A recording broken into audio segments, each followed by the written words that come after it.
Hello students, welcome back to your favorite channel Learn with Javed. আশা করি প্রত্যেকে ভালো আছো এবং সুস্থ আছো।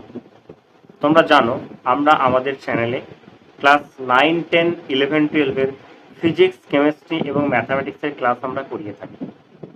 ক্লাস 10 এর ম্যাথামেটিক্সের একটা important chapter ionic and covalent bond, অর্থাৎ আয়নীয় এবং সমযোজী বন্ধন, এই চ্যাপ্টারটা আজকে আমরা পড়ব।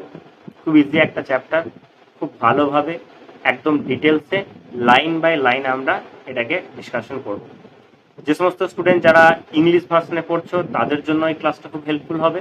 দেখো, যদিও এখানে কন্টেন্ট বাংলাতে আছে, বাট প্রবলেম নেই, আমি প্রত্যেকটা টার্ম এবং সেগুলো প্রত্যেকটাই আমি ইংলিশে তোমাদেরকে বলে দেবো। তোমরা একটু ধৈর্য ধরে ক্লাসটাকে প্রথম থেকে শেষ পর্যন্ত দেখো, দেখলেই বুঝতে পারবে যে আজকের এই ক্লাসটা তোমাদের জন্য কতটা হেল্পফুল হচ্ছে। যে সমস্ত স্টুডেন্ট যারা কেমিস্ট্রিতে উইক, যাদের কেমিস্ট্রিতে প্রবলেম হচ্ছে, বিশেষ করে আয়নিক এবং কোভালেন্ট বন্ড এই চ্যাপ্টারটা প্রবলেম হচ্ছে, আমাকে একটু সময় দাও। তারপরে ক্লাসটা করার পর তোমরা বলবে যে এই ক্লাসটা করার পর তোমাদের আর কোনো ডাউট আছে কিনা এই চ্যাপ্টার থেকে, ঠিক আছে? এবং আমি তোমাদেরকে পড়াতে পড়াতে আমি বলেও দেবো যে তোমাদের ক্লাস 10 বোর্ডসের এক্সামেতে এই চ্যাপ্টার থেকে কি কোশ্চেন আসবে, এবং তোমাদেরকে আমি প্রিভিয়াস ইয়ারের কোশ্চেন্সও দেখাবো যে দেখো এই ধরনের কোশ্চেন্সই কিন্তু আমাদের প্রিভিয়াস ইয়ারতে পড়েছে। তো চলো বেশি দেরি না করে আমরা প্রথমে ক্লাসটা শুরু করি। প্রথমে একটা জিনিস আমরা জানবো, যেগুলো হচ্ছে কেমিক্যাল বন্ডিং। কেমিক্যাল বন্ডিং কত রকমের হয়, প্রথমত যে কেমিক্যাল বন্ডিং জিনিসটা কি আমরা আগে সেটা জানবো। এখন মনে করো যে এক্স একটা আলাদা এলিমেন্ট আছে, ঠিক আছে, হোয়াট এভার, সেটা কার্বন হতে পারে, অক্সিজেন হতে পারে, যা কিছু একটা এলিমেন্ট আছে। ওয়াই আর একটা এলিমেন্ট আছে, ঠিক আছে। এরা দুজন কি হচ্ছে, সিঙ্গেল সিঙ্গেল এলিমেন্ট। এরা কি করছে, এরা নিজেদের মধ্যে একটা রিলেশন তৈরি করছে। রিলেশন তৈরি করে কি করছে, এরা একটা কম্পাউন্ড ফরমেশন করছে যার নাম হচ্ছে এক্স ওয়াই।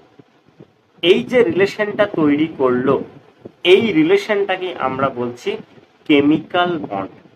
এখন এই রিলেশনটা, there are various types of relation they have created. অনেক রকমের রিলেশন হতে পারে, সেটা ডিপেন্ড করছে কার উপর, সেটা ডিপেন্ড করছে এই এক্স এবং ওয়াই, এই যে দুটো এলিমেন্ট আছে, এই এলিমেন্ট দুটো কি রকমের বা কি ধরনের এলিমেন্ট তার উপর ডিপেন্ড করে এরা কিন্তু রিলেশনটা তৈরি করবে। তাহলে প্রথমে আমরা দেখে নিই যে এই যে কেমিক্যাল বন্ডিং, বা যেটাকে আমরা বাংলাতে বলে থাকি রাসায়নিক বন্ধন, এই রাসায়নিক বন্ধন বা কেমিক্যাল বন্ডিং কত রকমের হয় আমরা সেটাকে দেখে নিই। প্রথমে আমরা দেখব কি, এক নম্বর যেটা আছে সেটা কি, সেটা হচ্ছে আয়নিক বন্ড বা আয়নীয় বন্ধন। এটাকে আমরা বাংলাতে তড়িৎ বন্ধন বলে থাকি, বা তড়িৎযোজী বন্ধন এটাকে আমরা বলে থাকি। নেক্সট হচ্ছে কি দু নম্বর হচ্ছে কোভ্যালেন্ট বন্ড, বা যেটাকে আমরা সমযোজী বন্ধন বলে থাকি। আমাদের 90% অ্যান্ড অ্যাবাভ এলিমেন্ট, বা সরি এলিমেন্ট নয়, 90% অ্যান্ড অ্যাবাভ কম্পাউন্ড, তারা কিন্তু হয় তারা আয়নিক বন্ড ক্রিয়েট করে, না হলে তারা কোভ্যালেন্ট বন্ড ক্রিয়েট করে। বাকি আরো যে বন্ডগুলো আছে আমরা সেগুলো একটু দেখে নিই। যেমন হচ্ছে অসমযোজী বন্ধন, তারপর হচ্ছে হাইড্রোজেন বন্ড, আর একটা হচ্ছে মেটালিক বন্ড বা ধাতব বন্ধন। এই বাকিগুলো রয়েছে, সেগুলো নিয়ে আমাদের আমাদের যে সিলেবাস আছে, আমাদের সিলেবাসের যেটা মেন টপিক যেটা, সেটা হচ্ছে আয়নিক বন্ড এবং হচ্ছে তোমার কোভ্যালেন্ট বন্ড, বা যেটাকে আমরা বলছি সমযোজী বন্ধন। আমাদের এই চ্যাপ্টারটা আমরা দুটো টপিক নিয়ে আলোচনা করব, যেটা হচ্ছে কি আয়নিক বন্ড আর একটা হচ্ছে কোভ্যালেন্ট বন্ড। তো সবার প্রথম আমরা চলে আসছি আয়নিক বন্ড কি, বা এই বন্ড কিভাবে মানে ক্রিয়েট হচ্ছে, বা এই সমস্ত বন্ডের যে সমস্ত এলিমেন্টগুলো থাকে তাদের প্রপার্টি কি থাকে, সেগুলো আমরা প্রথমে একটু জেনে নেব। এখন আমি প্রথমে একটা কথা বলি যে এই যে বন্ডটা আমরা পড়বো, প্রথম যে টপিক আমাদের আছে সেটা হচ্ছে কি আয়নিক বন্ড, বা যেটাকে আমরা বলছি আয়নীয় বন্ধন। দেখো একটা জিনিস খুব ভালো করে দেখো, আয়ন আয়ন আমরা জানি দুটো টাইপের আয়ন হয়। একটা হচ্ছে পজিটিভ আয়ন, যেটাকে আমরা বলছি ক্যাটায়ন, আর একটা হচ্ছে নেগেটিভ আয়ন, যেটাকে আমরা বলছি অ্যানায়ন। এখন দেখো, আমরা বলতে পারছি যে they are two different types of charge, একটা হচ্ছে পজিটিভ চার্জ আর একটা হচ্ছে নেগেটিভ চার্জ। এখন দেখো, যেখানে পজিটিভ এবং নেগেটিভ চার্জের একটা ডিফারেন্স আছে, তার মানে আমরা কি বলতে পারি, এখানে কি হতে পারে, এখানে কিন্তু কারেন্ট ফ্লো করতে পারে, তাই না? তার মানে এদের মধ্যে যে বন্ডটা ক্রিয়েট হচ্ছে সেটা হচ্ছে একটা আয়নিক বন্ড, বা যেটাকে আমরা বাংলাতে তড়িৎ বন্ধন বলে থাকি। তাহলে এই জিনিসটা, এখন কোনো একটা এলিমেন্ট পজিটিভ কিভাবে হবে বা কোনো একটা এলিমেন্ট নেগেটিভ কিভাবে হবে, সেটা ডিপেন্ড করছে কার উপর, সেটা ডিপেন্ড করছে তোমার ইলেকট্রনের উপর, number of electron release or গেনের উপর। মনে করো কোনো একটা এলিমেন্ট আছে, ধরো ধরো এখানে একটা এলিমেন্ট, আমি এই একটা এলিমেন্ট বলছি আর এই একটা এলিমেন্ট আমি বলছি, দুটো আলাদা আলাদা এলিমেন্টের কথা আমি এখানে বলছি। ধরো এক্স একটা এলিমেন্ট আছে আর একটা এলিমেন্ট আছে ওয়াই। এখন এক্স কি করছে, তার লাস্ট অরবিট থেকে সে কি করছে, একটা ইলেকট্রনকে কি করছে, রিমুভ করছে, একটা ইলেকট্রনকে রিমুভ করছে। তার মানে এক্স এ যখন একটা ইলেকট্রনকে যখন রিমুভ করছে তখন কি হলো, এক্স কি তৈরি করলো, পজিটিভ চার্জ, মানে যেটাকে আমরা বলছি ক্যাটায়ন।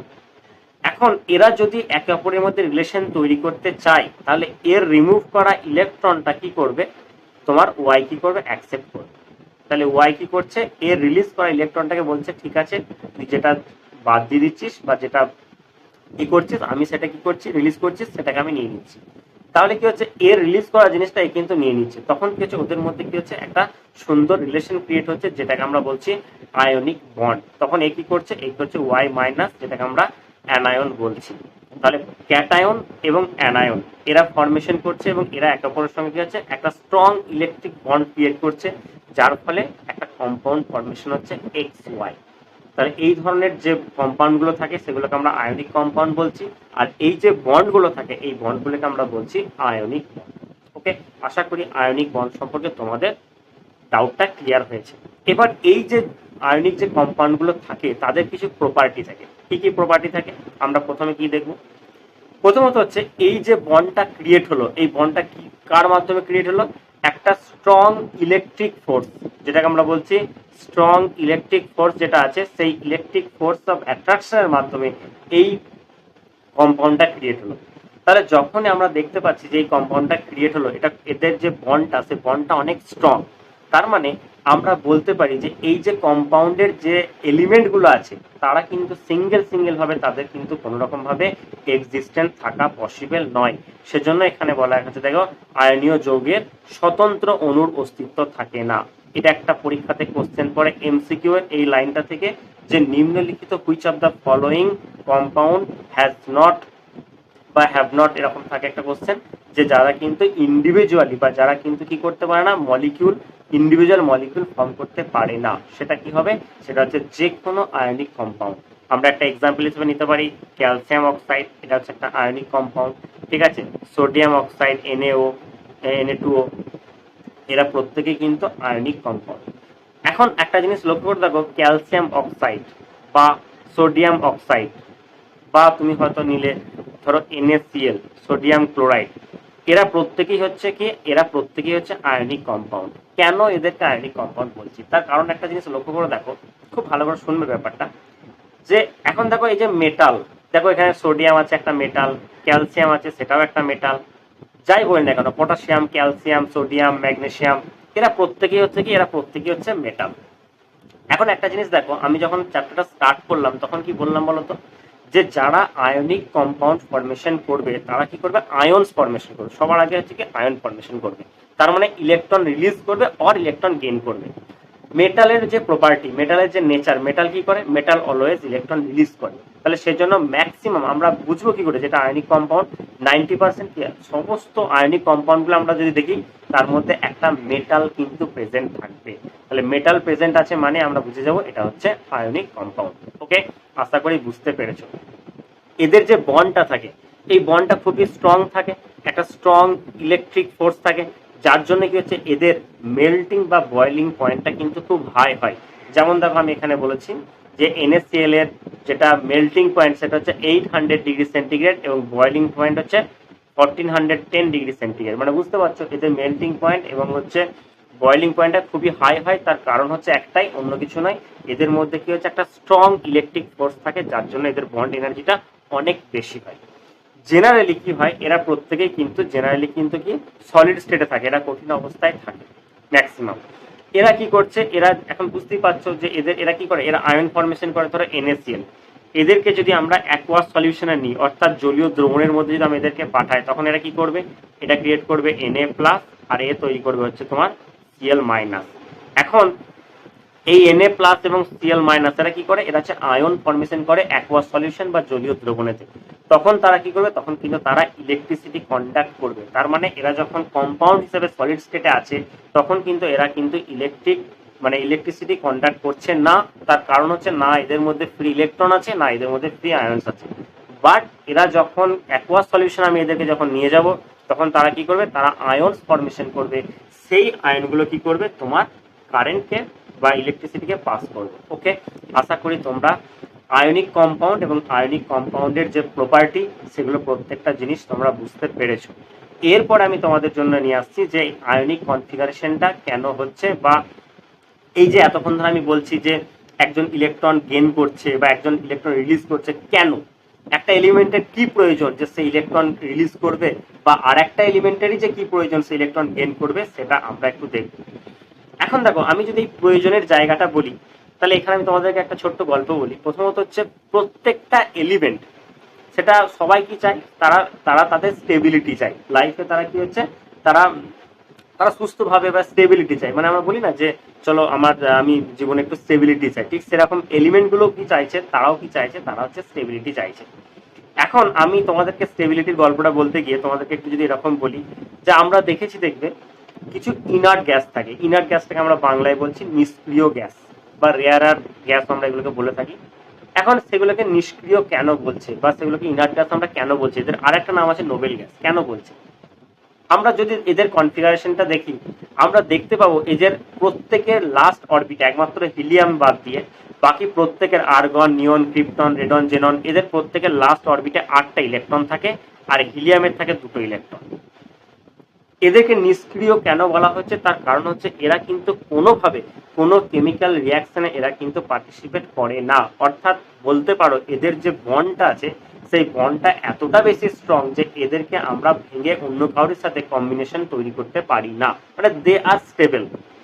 ওকে, আশা করি এটা বুঝতে পেরেছো। এখন দেখো, তাহলে প্রত্যেকটা এলিমেন্ট কি চাইবে, তাদের কি নেচার থাকবে, তারা চাইবে যে হয় আমরা প্রত্যেকে আমাদের যে ইলেকট্রনিক কনফিগারেশন যেটা থাকবে সেটা যেন এই রেয়ারার গ্যাস বা ইনার্ট গ্যাসের মতো হয়। তাহলে কনফিগারেশন দুটো পসিবল, একটা হচ্ছে লাস্ট অরবিটে 2টো ইলেকট্রন, আর একটা হচ্ছে লাস্ট অরবিটে 8টা ইলেকট্রন।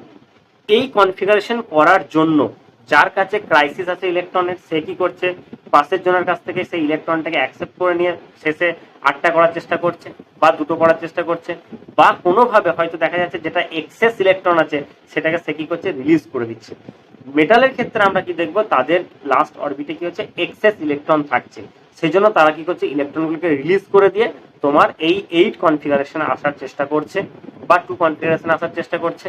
আর নন মেটালের ক্ষেত্রে কি করবে, সে কি করবে, সে তার লাস্ট অরবিটের যে ইলেকট্রনটাকে সে অ্যাকসেপ্ট করবে পাশের যে মেটালটা যে তাকে ইলেকট্রনটা ছাড়ছে তার কাছ থেকে।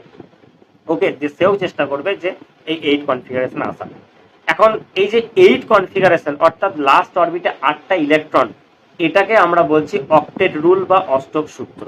ঠিক আছে, এটা হচ্ছে অক্টেট রুল বা অষ্টক সূত্র। আর লাস্ট অরবিটে 2টো ইলেকট্রন আনাটা যেটা, সেটা হচ্ছে দ্বৈত সূত্র বা যেটাকে আমরা রুল অফ ডুপ্লেট বলছি। এখন এই ডুপ্লেট দেখায় কারা কারা, সেটা হচ্ছে তোমার হাইড্রোজেন, লিথিয়াম আর হচ্ছে বেরিয়াম।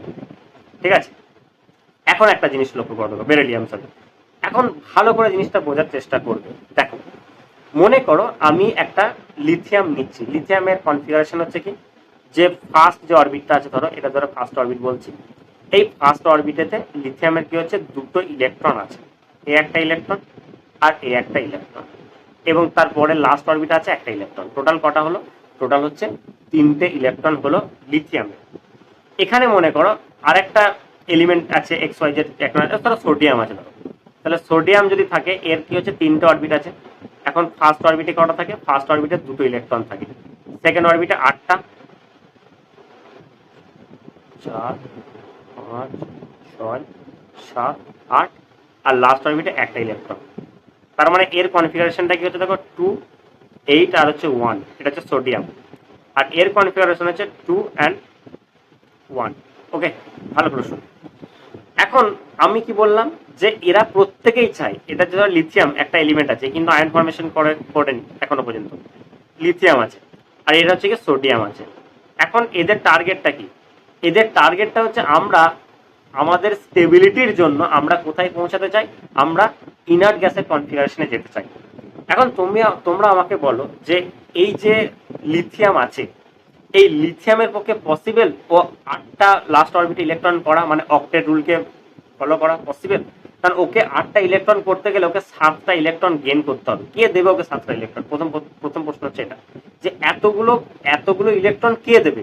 কারণ একে যদি এতগুলো ইলেকট্রন কেউ দিতে চায় তাহলে কোনো একটা এলিমেন্ট সে তার নিজের এক্সিস্টেন্সটা হারিয়ে ফেলবে, পসিবলই নয়। তাহলে এর কাছে পসিবলটা কি? পসিবলটা হচ্ছে এই যে একটা ইলেকট্রনের লাস্ট অরবিটে আছে, এ কি করবে, একে বলবে যে তুমি চলে যাও। তাহলে যখন ওই ইলেকট্রনটাকে ও ছেড়ে দিচ্ছে তখনই কি হচ্ছে দেখো, ও কিন্তু লাস্ট অরবিট, তখন ওর একটাই অরবিট হয়ে যাচ্ছে এই অরবিটটা, তাহলে এই অরবিটটা থাকছে না, তখন ওর একটাই অরবিট হচ্ছে। তাহলে সেই অরবিটে কটা ইলেকট্রন থাকছে? একটা, দুটো ইলেকট্রন থাকছে। তাহলে দুটো ইলেকট্রন মানে ডুপ্লেট যে রুল আছে সেটাকে ফলো করছে, তখন কিন্তু স্টেবিলিটি পেয়ে যাচ্ছে। ওকে, তাহলে এটা হচ্ছে আমাদের ডুপ্লেট রুল বা লিথিয়ামের কনফিগারেশনটা আমরা দেখলাম, সে কি করছে, Li প্লাস তৈরি করছে। ক্লিয়ার এখন পর্যন্ত? ঠিক একই রকম ভাবে এখানে দেখো সোডিয়াম আছে। সোডিয়াম কি করছে, ও কি চাইবে, ও চাইবে যে ওর লাস্ট অরবিটে যাতে 8টা ইলেকট্রন থাকে। ও দুটো কিন্তু করতে পারবে না, ওর পসিবল নয়, কারণ ওকে যদি দুটো করতে হয় এই ইলেকট্রনটাকে একটা আছে আর একটা ইলেকট্রনকে গেইন করতে হবে। এখন সোডিয়াম কি, সোডিয়াম হচ্ছে মেটাল, মেটালের নেচারই নয়, কারণ মেটাল ক্যাটায়ন ফর্মেশন করে। তাহলে ওর পক্ষে ইজিয়েস্ট মেথড কি হবে, ও লাস্ট অরবিটে 8টা ইলেকট্রন পড়া।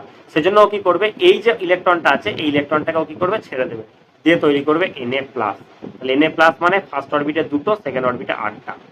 তাহলে দেখো কনফিগারেশন একদম পুরো স্টেবল কনফিগারেশন পেয়ে গেল। তাহলে এটা হচ্ছে তোমার অক্টেট রুল। তাহলে আমরা সিম্পল মনে রাখবো, অক্টেট রুল হচ্ছে কি, লাস্ট অরবিটে 8টা ইলেকট্রন, ডুপ্লেট রুল হচ্ছে লাস্ট অরবিটে দুটো ইলেকট্রন। ওকে, আশা করি এই জায়গাটা তোমরা প্রত্যেকে ক্লিয়ারলি বুঝতে পেরেছো। তাহলে ডুপ্লেট রুল ফলো করে এরকম দুটো এলিমেন্টের নাম হচ্ছে হিলিয়াম, হাইড্রোজেন, লিথিয়াম, বেরিয়াম। ঠিক আছে, চলো তারপরে চলে আসি। এরপর আমি তোমাদেরকে এখানে কতগুলো কনফিগারেশন আমি তোমাদের সামনে রেখেছি, এই কনফিগারেশনগুলো একটু দেখো যে কিভাবে এলিমেন্টগুলো ক্রিয়েট হচ্ছে। যেমন আমরা প্রথম যেটা রেখেছি সেটা হচ্ছে ক্যালসিয়াম অক্সাইড, CaO, এটা রেখেছি ক্যালসিয়াম অক্সাইড। ঠিক আছে, দেখো প্রথমে বলে রাখি, আমি তোমাদের ক্লাসটা যখন শুরু করেছি যে যদি মেটাল থাকে তাহলে আয়নিক কম্পাউন্ড, তাহলে ক্যালসিয়াম অক্সাইডে কি আছে, মেটাল আছে মানে আয়নিক কম্পাউন্ড। ওকে, চলো, ক্যালসিয়ামের নাম্বার অফ ইলেকট্রন কত? ক্যালসিয়ামের নাম্বার অফ ইলেকট্রন হচ্ছে কত, সেটা হচ্ছে 20 ইলেকট্রন আছে। তাহলে 20 ইলেকট্রন যদি ক্যালসিয়ামের থাকে তাহলে কনফিগারেশনটা কি হবে, ফার্স্ট অরবিটে দুটো, সেকেন্ড অরবিটে 8টা, থার্ড অরবিটে 8টা এবং ফোর্থ অরবিটে হচ্ছে দুটো। তাহলে 2 8 8 2 এটা হচ্ছে। এখন তোমরা আমাকে বলো যে ক্যালসিয়ামের পক্ষে কোনটা ইজি হবে, 6টা ইলেকট্রন গেইন করা না দুটো ইলেকট্রন রিলিজ করা? তার কারণ হচ্ছে দেখো আমি কি বললাম, যে প্রত্যেকে কি করবে, তার লাস্ট অরবিটে যেন 8টা ইলেকট্রন থাকে, এই মোটোটা যেন তার থাকে। কিন্তু এটা তখনই পসিবল যখন কি হবে, এ কি করবে, এর যে দুটো ইলেকট্রন আছে সেই দুটো ইলেকট্রনকে সে কি করবে, সে রিলিজ করে দেবে। তাহলে তার জন্য ইজিয়েস্ট মেথড কোনটা? ইজিয়েস্ট মেথড হচ্ছে এই দুটো ইলেকট্রনকে রিলিজ করে দাও। তাহলে সে কি করছে, ক্যালসিয়াম কি করছে, তার মধ্যে থাকা এই যে দুটো ইলেকট্রন আছে লাস্ট অরবিটে, এই দুটো ইলেকট্রন রিলিজ করে দিচ্ছে। দিয়ে রিলিজ করে দিচ্ছে কাকে, অক্সিজেনকে। কেন না, অক্সিজেনের দেখো 8টা ইলেকট্রন, তার মধ্যে ফার্স্ট অরবিটে দুটো আর সেকেন্ড অরবিটে হচ্ছে 6টা। তাহলে এটা হচ্ছে 8টা ইলেকট্রন থাকছে অক্সিজেনের। তাহলে এই যে 6টা ইলেকট্রন আছে, তাহলে সেই 6টা ইলেকট্রনকে 8টা করার জন্য ও কি করছে, ক্যালসিয়ামের কাছ থেকে ওই দুটো ইলেকট্রন ও নিয়ে নিচ্ছে, দিয়ে তৈরি করছে Ca2 প্লাস আর এটা হচ্ছে O2 মাইনাস, দিয়ে তারা ফরমেশন করছে ক্যালসিয়াম অক্সাইড। ওকে, আশা করি এই জায়গাটা তোমরা প্রত্যেকে ক্লিয়ারলি বুঝতে পেরেছো। ঠিক একই রকম ভাবে আমরা যদি আসি, আমরা যদি দেখি ম্যাগনেসিয়াম ক্লোরাইড MgCl2, এখানে কি হবে, দেখো এখানেও দেখো ম্যাগনেসিয়ামের ইলেকট্রনিক কনফিগারেশনটা যদি দেখো, সেটা হচ্ছে 2 8 and 2, এটা রয়েছে ম্যাগনেসিয়াম ইলেকট্রন কনফিগারেশন। ম্যাগনেসিয়াম কি চাইছে, ম্যাগনেসিয়াম চাইছে তার লাস্ট অরবিটের দুটো ইলেকট্রনকে বের করে দিতে। এখন প্রবলেম হচ্ছে একটা ক্লোরিন একটা ইলেকট্রনই গেইন করতে পারবে, কেন না ক্লোরিনের লাস্ট অরবিটে 7টা ইলেকট্রন থাকে। তাহলে ওই যে দুটো ইলেকট্রন ম্যাগনেসিয়াম ছাড়ছে, তাহলে সেই দুটো ইলেকট্রনকে গেইন করার জন্য দুটো ক্লোরিন দরকার। তাহলে সেজন্য কি হচ্ছে, এই একটা ক্লোরিন আছে আর এই একটা ক্লোরিন আছে, সেই ক্লোরিন দুটো কি করছে, ম্যাগনেসিয়ামের এই একটা ইলেকট্রন এবং এই একটা ইলেকট্রন, এই দুটো ইলেকট্রনকে গেইন করছে, করে তোমার Mg2 প্লাস আর 2Cl মাইনাস ক্রিয়েট করে তৈরি হচ্ছে MgCl2। ওকে, আশা করি এই জায়গাটা তোমরা প্রত্যেকে বুঝতে পেরেছো। ঠিক একই রকম ভাবে আমরা দেখবো সোডিয়াম ফ্লোরাইড। সোডিয়ামের ইলেকট্রন কনফিগারেশন কি, সেটা হচ্ছে 2 8 আর 1, তার মানে লাস্ট অরবিটে একটা ইলেকট্রন আছে। তাহলে সোডিয়াম 8টা করার জন্য কি করবে, একটা ইলেকট্রনকে ছেড়ে দেবে। আর ফ্লোরিন লাস্ট অরবিটে 7টা ইলেকট্রন আছে, লো কি করবে, এই ছেড়ে দেওয়া ইলেকট্রনটাকে গেইন করবে, তাহলে এটা তৈরি করলো Na প্লাস আর হচ্ছে F মাইনাস। একই রকম ভাবে লিথিয়াম হাইড্রাইডটা দেখো, লিথিয়ামের লাস্ট অরবিটে একটা ইলেকট্রন আছে, সে কি করছে, সেই ইলেকট্রনটাকে রিলিজ করছে, আর ওর রিলিজ করা ইলেকট্রনটাকে হাইড্রোজেন গেন করছে। তার মানে দেখো লিথিয়ামেরও হয়ে গেল দুটো ইলেকট্রন লাস্ট অরবিটে, Li প্লাস আর হচ্ছে H মাইনাস, হাইড্রোজেনও দুটো। এরা ডুপ্লেট রুলকে ফলো করছে, তাহলে এরা তৈরি করলো তোমার লিথিয়াম হাইড্রাইড। ওকে, আশা করি তোমরা প্রত্যেকেই আয়নিক বন্ড এবং আয়নিক যে কম্পাউন্ড, সেই কম্পাউন্ডের কনস্ট্রাকশন এবং ইলেকট্রন ডট মেথডটা তোমরা প্রত্যেকে বুঝতে পেরেছো। ওকে, আশা করি তোমাদের এই জায়গাটা কোনো ডাউট নাই। এরপরে আমরা আসছি, সেটা হচ্ছে তোমার কোভ্যালেন্ট বন্ড। চলো দেখো, কোভ্যালেন্ট বন্ড বা যেটাকে আমরা বলছি সমযোজী বন্ধন। এখন সমযোজী বন্ধনের আমরা একটা গল্প পড়ি, গল্পটা পড়ে তারপর আমরা বুঝবো যে অ্যাকচুয়ালি কোভ্যালেন্ট বন্ড জিনিসটা কি। এখন আমরা দেখলাম যে যখন আয়নিক বন্ডটা হলো, আয়নিক বন্ডে কি হলো, একজন আর একজনকে ইলেকট্রন দিয়ে দিচ্ছে, কমপ্লিটলি দিয়ে দিচ্ছে। এখানে কি হবে, কোভ্যালেন্ট বন্ডে কিন্তু সেই জিনিসটা হবে না। এখন এটা বোঝার জন্য তোমাদেরকে আমি একটা গল্প বলছি, তিন বন্ধুর গল্প। ঠিক আছে, ধরো তিনজন বন্ধু আছে, এ একজন, এ একজন আর এ একজন। এরা হচ্ছে তিন বন্ধু। এখন তিন বন্ধুর একটা জিনিস আমরা দেখতে পাচ্ছি যে এর নাম ধরো আমি বললাম, এর নাম আমি বললাম লতা। ঠিক আছে, এর নাম আমি ধরো বললাম জিশান, আর এর নাম হচ্ছে ধরো রবি। ঠিক আছে, এখন এরা হচ্ছে তিন বন্ধু। এখন দেখা যাচ্ছে এই তিন বন্ধুর মধ্যে লতার হচ্ছে বিয়ে। এখন জিশান এবং রবি যেহেতু লতার বেস্ট ফ্রেন্ড, সেজন্য কি হচ্ছে, এই লতার বিয়েতে কিন্তু জিশান এবং রবি দুজনকেই যেতে হবে। এখন দেখা যাচ্ছে যে জিশানের কাছে দুটো ভালো জিন্স আছে, দুটো প্যান্ট আছে, আর রবির কাছে দুটো ভালো কি আছে, শার্ট আছে। ঠিক আছে, এখন দেখা যাচ্ছে যে যদি আমাকে বিয়ে বাড়ি যেতে হয়, তাহলে একটা ভালো ড্রেস আপ করে যেতে হবে, একটা ভালো প্যান্ট এবং একটা ভালো শার্ট পরে যেতে হবে। এখন এখানে কি হচ্ছে, ব্যাপারটা এরকম ভাবে দাঁড়িয়েছে যে এর কাছে দুটো প্যান্ট আছে কিন্তু শার্ট ভালো নেই, আবার এর কাছে শার্ট আছে কিন্তু প্যান্ট নেই। এখন এরা দুজন কি করলো, এরা দুজন একে অপরের কাছে এলো, দিয়ে এসে একটা মিউচুয়াল একটা আন্ডারস্ট্যান্ডিং ক্রিয়েট করলো। কি ক্রিয়েট করলো, এখন বললো জিসান রবিকে বললো, দেখ এক কাজ কর, লতার তো বিয়ে আছে, তাহলে এক কাজ কর, আমি বিয়ের দিন যাচ্ছি, তুই রিসেপশনের দিন যাস। আমরা তাহলে দুজন, আমি বিয়ের দিন গিয়ে বলবো যে রবির এরকম একটা ইমার্জেন্সি কাজ পড়ে গেছে, আবার তুই রিসেপশনের দিন গিয়ে বলবি যে জিসানের এরকম একটা ইমার্জেন্সি কাজ পড়ে গেছে, সেজন্য আসতে পারছে না। তাহলে কিভাবে আমরা জিনিসটাকে আমরা কিভাবে আমরা সেভাবে যাব। দেখ, জিসান কি বললো, দেখ আমার কাছে একটা ভালো প্যান্ট আছে, আমি কি করছি, একটা প্যান্ট দিচ্ছি। আর রবি কি বললো, রবি বললো যে আমার কাছে একটা ভালো শার্ট আছে, আমি একটা শার্ট দিচ্ছি। দিয়ে কি করলো, এরা দুজন একটা প্যান্ট এবং একটা শার্ট দিয়ে একটা কম্বিনেশন ক্রিয়েট করলো, সুন্দর প্যান্ট শার্টের কম্বিনেশন ক্রিয়েট করলো। এই প্যান্ট শার্টের যে কম্বিনেশনটা, এই কম্বিনেশনটা একদিন জিসান ইউজ করলো, জিসান হয়তো বিয়ের দিন ইউজ করে গেল, আর তারপরের দিন এই কম্বিনেশনটাই ইউজ করলো রবি, এবং সে কি করলো, সে হচ্ছে রিসেপশনের দিন এই ড্রেসটা পরে গেল। তাহলে কি হলো, দুজনাই পার্টিটা অ্যাটেন্ড করতে পারলো, এবং তার সাথে সাথে দুজনের একটা কম্বিনেশন খুব সুন্দর হলো। অ্যাকচুয়ালি কোভ্যালেন্ট বন্ড জিনিসটাও ঠিক সেরকম। এখানে কি হচ্ছে, এখানে দুজনেরই ক্রাইসিস আছে, কিন্তু কখনোই কোনো একজন আর একজনকে তার কমপ্লিট ইলেকট্রনটা দিচ্ছে না। সে কি করছে, এ একটা ইলেকট্রন দিচ্ছে, ও একটা ইলেকট্রন দিচ্ছে, দিয়ে একটা সুন্দরভাবে ইলেকট্রন বন্ড ক্রিয়েট করছে। যেমন আমি তোমাদের একটা এক্সাম্পল নিয়ে হিসেবে বলি, যেমন ধরো HCl, হাইড্রোজেনের লাস্ট অরবিটে থাকে একটা ইলেকট্রন, ক্লোরিনের লাস্ট অরবিটে থাকে 7টা ইলেকট্রন, 7টা ইলেকট্রন আছে ক্লোরিনের লাস্ট অরবিটে। এখন ইমাজিন করো, যদি হাইড্রোজেন এই ইলেকট্রনটা ক্লোরিনকে দিয়ে দিত, তাহলে কিন্তু হাইড্রোজেনের কাছে আর কোনো ইলেকট্রনই থাকতো না, হাইড্রোজেন কিন্তু জিরো ইলেকট্রন, মানে হাইড্রোজেনের এক্সিস্টেন্স কিন্তু পসিবল ছিল না, এবং যার ফলে এই একটা ইলেকট্রনকে কখনোই দিয়ে দিতে পারবে না। আবার হাইড্রোজেনের পক্ষে একটা ইলেকট্রন নিয়ে স্টেবল থাকাটাও পসিবল নয়। সেজন্য হাইড্রোজেন কি করছে, ক্লোরিনকে বলছে এক কাজ কর ভাই, আমি একটা ইলেকট্রন দিচ্ছি, তুই একটা ইলেকট্রন দে, দিয়ে একটা ইলেকট্রন বন্ড ক্রিয়েট করছে, একটা পেয়ার অফ ইলেকট্রন, একটা ইলেকট্রন পেয়ার ক্রিয়েট করে। সেই যে পেয়ারটা থাকবে, ওই পেয়ারটা আমি একবার ইউজ করব, আমার দুটো হয়ে যাবে, আর একবার তুই ইউজ করিস, তাহলে তোরও দুটো হয়ে যাবে। দেখো একটা জিনিস লক্ষ্য করে দেখো, তাহলে এখানে ক্লোরিনের কটা হলো, 8টা হয়ে গেল, ক্লোরিনেরও 8টা কভার হয়ে গেল, আর হাইড্রোজেনেরও 2টো কভার হয়ে গেল। তাহলে কত সুন্দর কি হচ্ছে, একটা বন্ড ক্রিয়েট করছে। এই যে একটা লাইন বললাম, এটা হচ্ছে একটা বন্ড। এই একটা বন্ড মানে হচ্ছে 2টো ইলেকট্রন। ওকে, তাহলে বোঝা গেল তোমাদের যেটা কোভ্যালেন্ট বন্ড জিনিসটা কি। তাহলে কোভ্যালেন্ট বন্ড অ্যাকচুয়ালি ফরমেশন করছে কারা, এরা প্রত্যেকে হচ্ছে দেখো নন মেটাল। কখনো তুমি NaCl তুমি কোভ্যালেন্ট বন্ড কিন্তু পাবে না, তুমি NH3 পাবে, যেখানে নাইট্রোজেন হাইড্রোজেন এরা কিন্তু নন মেটাল। তুমি HCl পাবে, তুমি H2O পাবে।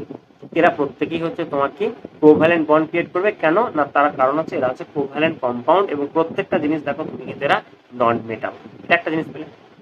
এখন আমি যদি এদের সাথে কম্পেয়ার করি, মানে আমি যদি কম্পেয়ার করি যেগুলো আয়নিক কম্পাউন্ড আর কোভ্যালেন্ট কম্পাউন্ডের মধ্যে, আমরা যদি দেখি, দেখো আয়নিক কম্পাউন্ডের যে বন্ডের যে স্ট্রেংথটা সেটা কিন্তু অনেক বেশি কোভ্যালেন্ট বন্ডের থেকে। সেজন্য কোভ্যালেন্ট যে কম্পাউন্ডগুলো থাকে তাদের কিন্তু বয়েলিং পয়েন্ট এবং মেল্টিং পয়েন্ট কিন্তু খুবই কম, অর্থাৎ লেস দেন আয়নিক কম্পাউন্ডের থেকে। এরা কিন্তু কেউই কিন্তু ইলেকট্রিসিটি কন্ডাক্ট করে না, তার কারণ হচ্ছে এরা কিন্তু আয়ন ফরমেশন করতে পারবে না। ঠিক আছে, অ্যাকোয়াস সলিউশন এরা কিন্তু কেউ করে না। এখন আমাদের এক্সামে যেটা পড়ে, যেটা আমাদের এক্সামের জন্য খুবই ইম্পর্টেন্ট একটা জায়গা, সেটা হয় কি বলতো, সেটা হচ্ছে যে এইরকম আমাদের ইলেকট্রন ডট মেথডে আমাদের বিভিন্ন কম্পাউন্ড বলে দেবে, দিয়ে বলবে যে এই কম্পাউন্ডটার লুইস ইলেকট্রন ডট মেথডে আমাদেরকে এদের স্ট্রাকচারটা দেখাতে বলবে। তো তোমাদের সামনে স্ক্রিনের সামনে আমি যেরকম ভাবে রেখেছি এক্স্যাক্টলি এক্সাম হলেতে তোমাদেরকে এরকম ভাবেই করতে হবে। এখন তোমাদেরকে বলে দিই, এই যে কোভ্যালেন্ট বন্ড বললাম, কোভ্যালেন্ট বন্ড হচ্ছে 3 রকমের হয়। একটা হচ্ছে সিঙ্গেল বন্ড, একটা হচ্ছে ডবল বন্ড, আর একটা হচ্ছে ট্রিপল বন্ড। আমি প্রথমে যে 3টে এক্সাম্পল রেখেছি সেগুলো প্রত্যেকটাই হচ্ছে সিঙ্গেল বন্ড। এরপরে যেগুলো রাখবো সেগুলো ডবল বন্ড, এবং তারপর আমরা ট্রিপল বন্ড রাখবো। দেখো এখানে আমরা প্রথমে দেখাচ্ছি কি, সেটা হচ্ছে HF, হাইড্রোজেন ফ্লোরাইড। এটা আমরা লক্ষ্য করি। দেখো হাইড্রোজেনের লাস্ট অরবিটে একটা ইলেকট্রন, ফ্লোরিনের হচ্ছে 7টা ইলেকট্রন। এখন হাইড্রোজেন একটা ইলেকট্রন দিল আর ফ্লোরিন একটা ইলেকট্রন দিল, দিয়ে কি করলো, একটা পেয়ার অফ ইলেকট্রন অর্থাৎ একটা বন্ড ক্রিয়েট করলো, দিয়ে তাহলে কি হচ্ছে HF। এটা মানে হচ্ছে দেখো এই একটা জিনিস লক্ষ্য করে দেখো, হাইড্রোজেনের কটা ইলেকট্রন হলো, 2টো হলো। ফ্লোরিনের কটা হলো, ফ্লোরিনের দেখো 8টা হয়ে গেল, লাস্ট অরবিটে 8টা হয়ে গেল, তাই না? তাহলে এটা এটা এইভাবে তৈরি হলো। এই সেলটা আমি একটু আগে তোমাদেরকে দেখালাম, তবু একবার দেখে নাও। হাইড্রোজেনের লাস্ট অরবিটে একটা ইলেকট্রন, ক্লোরিনের 7টা, হাইড্রোজেন একটা দিল, ক্লোরিন একটা দিল, যে তারা কি করলো, একটা বন্ড ক্রিয়েট করলো একটা, তাহলে কি হচ্ছে HCl, এটা সিঙ্গেল বন্ড হয়ে গেল। একই রকম ভাবে ওয়াটার দেখো H2O, এটা একটু খেয়াল করো। এখন ওয়াটারের ক্ষেত্রে আমরা যদি দেখি, দেখো হাইড্রোজেনের কটা আছে, একটা আছে। অক্সিজেনের কটা আছে, অক্সিজেনের ইলেকট্রন লাস্ট অরবিটে ইলেকট্রন আছে 6টা, 6 ইলেকট্রন আছে। আবার এখান থেকে তুমি হাইড্রোজেনকে নিচ্ছ, এখানে হাইড্রোজেনকে নিচ্ছ, তার লাস্ট অরবিটে কটা, একটা ইলেকট্রন। এই একটা ইলেকট্রন আর এই একটা ইলেকট্রন মিলে একটা পেয়ার তৈরি করলো, আর এই একটা ইলেকট্রন আর এই একটা ইলেকট্রন নিয়ে একটা পেয়ার তৈরি করলো। এই পেয়ারটা একবার এই হাইড্রোজেনটা ইউজ করছে, এই পেয়ারটা একবার এই হাইড্রোজেনটা ইউজ করছে, আর এটা ইউজ করলো। তাহলে এরও হয়ে গেল 2টো ইলেকট্রন লাস্ট অরবিটে, এর হয়ে গেল লাস্ট অরবিটে 8টা, এর হয়ে গেল লাস্ট অরবিটে 8টা। তাহলে কি হলো, OH। এরকম ভাবে আমাদের H2O ফর্মেশন। ওকে, আশা করি তোমরা এই জায়গাটা ক্লিয়ারলি বুঝতে পেরেছো। তাহলে তোমাদের প্রত্যেকেরই সিঙ্গেল বন্ড ব্যাপারটা বোঝা গেছে। আবার দেখো তোমরা যদি এটা দেখো, এই অ্যামোনিয়া NH3, এখানে দেখো নাইট্রোজেনের লাস্ট অরবিটে 5টা ইলেকট্রন আছে। সেই 5টা ইলেকট্রনের মধ্যে 3টে ইলেকট্রন 3টে বন্ড ক্রিয়েট করছে, এই একটা হাইড্রোজেনের সাথে, এই একটা হাইড্রোজেনের সাথে। আর এই যে ইলেকট্রনটা আছে, এই কিন্তু আর কাউকে পাচ্ছে না বন্ড করার জন্য, তাহলে এটা কি হচ্ছে, লোন পেয়ার হিসেবে থেকে যাচ্ছে। তাহলে এটা হচ্ছে নিঃসঙ্গ ইলেকট্রন জোন। ওকে, চলো নেক্সট। তারপরে দেখো আমরা দেখবো ডবল বন্ড, অর্থাৎ যেখানে দুটো বন্ড ক্রিয়েট হবে। দেখো সেটাও আমরা এখানে একটা এক্সাম্পল হিসেবে আমরা রেখেছি। এখানে এই দেখো অক্সিজেনের লাস্ট অরবিটে কটা ইলেকট্রন আছে, 6টা ইলেকট্রন আছে। এখানে কার্বনের লাস্ট অরবিটে 4টে ইলেকট্রন আছে। তাহলে এই দুটো ইলেকট্রন এখানে দুটো বন্ড ক্রিয়েট করছে, এই একটা। আবার এই দুটো ইলেকট্রন এখানে দুটো বন্ড ক্রিয়েট করছে, এই একটা। তাহলে এখানে সেই জন্য তৈরি হলো দেখো কার্বন ডবল বন্ড ক্রিয়েট হচ্ছে। তাহলে এটাকে সমযোজী দ্বিবন্ধন বলছি। ঠিক আছে, ডবল বন্ড ক্রিয়েট করছে এখানে। একই রকম ভাবে আমরা যদি দেখি, এই একটা কম্পাউন্ড আছে, এগুলো একটা জিনিস লক্ষ্য করে দেখো তো, এই যে কার্বন আছে, হাইড্রোজেন আছে, এগুলো হচ্ছে হাইড্রোকার্বন। তাহলে সেক্ষেত্রে আমরা দেখতে পাচ্ছি এখানেও কি হচ্ছে, তোমার ডবল বন্ড ক্রিয়েট হচ্ছে এই জায়গাতে। এখন যে দুটো ডবল বন্ড থাকে, এই ডবল বন্ড দুটোর মধ্যে যেটা ফার্স্ট যে বন্ডটা থাকে সেটাকে বলা হচ্ছে সিগমা বন্ড বলে। আর সেকেন্ড যে বন্ডটা থাকে এটাকে বলা হচ্ছে পাই বন্ড। তার মানে যদি একটা সিঙ্গেল বন্ড থাকে সেটাই হচ্ছে সিগমা বন্ড, যদি দুটো বন্ড থাকে একটা সিগমা একটা পাই। মনে রাখবে যত বন্ড নাম্বার বাড়বে তার কিন্তু সেই এলিমেন্টের স্ট্রেংথ অর্থাৎ বয়েলিং পয়েন্ট বলো বা মেল্টিং পয়েন্ট সেটা কিন্তু বাড়বে। তার কারণ বুঝতেই পারছো, যত বন্ড নাম্বারটা বাড়ছে, বন্ড অর্ডারটা যত বাড়ছে, তাদের বন্ডের যে স্ট্রেংথটা সেই স্ট্রেংথটা কিন্তু বাড়ছে। ওকে, আর একটা পুরো রইলো, সেটা হচ্ছে কি, সেটা হচ্ছে ট্রিপল বন্ড। তাহলে ট্রিপল বন্ডটা আমরা দেখে নিই একবার। একটা কম্পাউন্ডকে দেখি, যেমন হচ্ছে নাইট্রোজেন। নাইট্রোজেনের ক্ষেত্রে আমরা দেখি নাইট্রোজেনের লাস্ট অরবিটে কটা ইলেকট্রন থাকে? 5টা ইলেকট্রন থাকে। এর লাস্ট অরবিটে 5টা ইলেকট্রন থাকে, তাহলে এটা 8টা করার জন্য 3টে ইলেকট্রন দরকার। ঠিক একই রকম ভাবে এই দেখো, একটা বন্ড, দুটো বন্ড, 3টে বন্ড, তাহলে 3 2 6 আর এই 2 8। তাহলে লোন পেয়ার থাকে এ এক জোড়া, এ এক জোড়া, আর মাঝখানে 3টে বন্ড আছে। এটা হচ্ছে তোমার নাইট্রোজেনের। কারণ আমাদের পরীক্ষাতে যে কোশ্চেনগুলো থাকে সেগুলো কি থাকে বলতো, এই যে কম্পাউন্ডগুলো তোমাদেরকে দেখালাম, এই কম্পাউন্ডগুলোরই তোমাদেরকে কোনো একটা ইলেকট্রন লুইস ডট মেথডে তোমাদেরকে দেখাতে হবে। যেরকম ভাবে তোমাদের এখানে দেখানো হয়েছে এক্স্যাক্টলি ঠিক সেই রকম ভাবেই তোমরা এক্সামেতে দেখাবে। ওকে, আর কিন্তু এই চ্যাপ্টারে তোমাদের আর কিছু নেই।